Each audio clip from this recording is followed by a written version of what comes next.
बिस्मिल्लाहिर्रहमानिर्रहीम अस्सलामु अलैकुम वरहमतुल्लाहि वबरकातुहू। इस्लामिक ट्यूब में खुश आमदीद कहते हैं आप सबको। नाज़रीन, इंसान की ज़िंदगी में उतार चढ़ाव आते रहते हैं। अच्छी और बुरी तकदीर पर ईमान रखना हर मुसलमान मोमिन के लिए ज़रूरी है।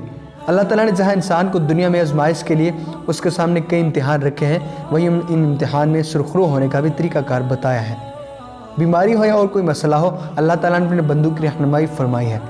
हदीस पाक का महफूम है कि अल्लाह पाक ने दुनिया में ऐसा कोई मर्ज़ नहीं उतारा जिसका इलाज उसके साथ पैदा ना फरमाया हो, सिवाय मर्ज़ुल मौत के। हर मर्ज़ में शिफा रख दी गई है।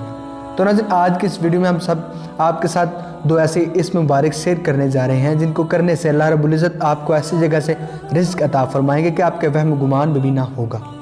अपने वजीफ़ा की तरफ बढ़ने से पहले नए आने वाले दोस्तों से रिक्वेस्ट करता चलूँ कि अगर आप आज की हमारी काविश पसंद आए तो वीडियो को लाइक करें और अपने दोस्तों के साथ फेसबुक और व्हाट्सएप पर ज़रूर शेयर कीजिए, और हमारे चैनल द इस्लामिक ट्यूब के सब्सक्राइबर बनना मत भूलिए और साथ बेल आइकन पर क्लिक कीजिए ताकि मुस्तकबिल में आने वाली नई वीडियोज़ आपको हर वक्त बर वक्त मिलती रहें। तो नाज़रीन, हमारी रोज़मर्रा ज़िंदगी में उतार चढ़ाव मामूल का हिस्सा है। माशी परेशानियाँ दरअसल अल्लाह ताला की तरफ से बंदे को आजमाने का सबब है, ताकि बंदा अल्लाह ताला की हर हालत में शुक्रगुजारी का आदी हो और अच्छे और बुरे दोनों हालात को रब ताला की तरफ से समझकर शुक्र अदा करता रहे। तो नाज़रीन, अल्लाह ताला के 99 इस्म मुबारक हैं। इन अस्माउल हुस्ना के बारे में सही मुस्लिम और तिरमिज़ी में लिखा है कि अल्लाह ताला ने अपने 99 नाम हैं, इन्हें जो भी हिफ्ज़ करके दोहराएगा इसे दुनिया में नहीं बल्कि आखिरत में भी इज़्ज़त बख्शी जाएगी, क्योंकि अल्लाह ताला के नाम की सिफ़ात और इनका मतलब अलग-अलग है, लिहाजा उनके फ़वाइद और ख़ास मुख्तलिफ हैं। तो यहाँ हम उन अस्माउल हुस्ना में सिर्फ 2 का तज़किरा आप सबके साथ शेयर करने जा रहे हैं जिनका विर्द इंसान को मुश्किलात और रिज़्क़ की तंगी से छुटकारा दिला सकता है। तो नाज़रीन, इस इस्म मुबारक के वज़ाइफ जहाँ रूहानी मामलात में मददगार साबित होते हैं, वहीं दुनियावी मुश्किलात में छुटकारा दिलाने का बायस होते हैं।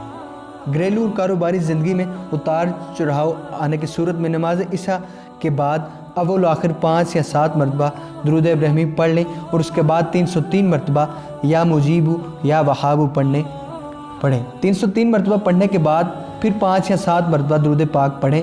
उसके बाद अल्लाह पाक से नहायत खुलूस नेक नीयत के साथ अपनी मुश्किलात दूर और हाजात पूरी फरमाने की दुआ करें। इंशाअल्लाह अल्लाह तबारक व तआला के ख़ास फजल व करम से ज़रूर कबूल होंगी। आप रात को ये अमल करें, इंशाअल्लाह सुबह होते ही कोई ना कोई खुशखबरी ज़रूर मिलेगी। आपकी दुआएं आपकी मुरादें ज़रूर कबूल फरमाएंगी। तो नाज़रीन, वज़ाइफ के लिए शर्त यह है कि पंजगाना नमाज का मामूल बना लें, तो इंशाअल्लाह चंद ही दिनों में अल्लाह पाक की रहमत के आसार दिखना शुरू हो जाएंगे। तो नाज़रीन, उम्मीद है कि आज की हमारी काविश आपको ज़रूर पसंद आएगी। मिलते हैं एक नई वीडियो के साथ, तब तक के लिए अल्लाह हाफ़िज़।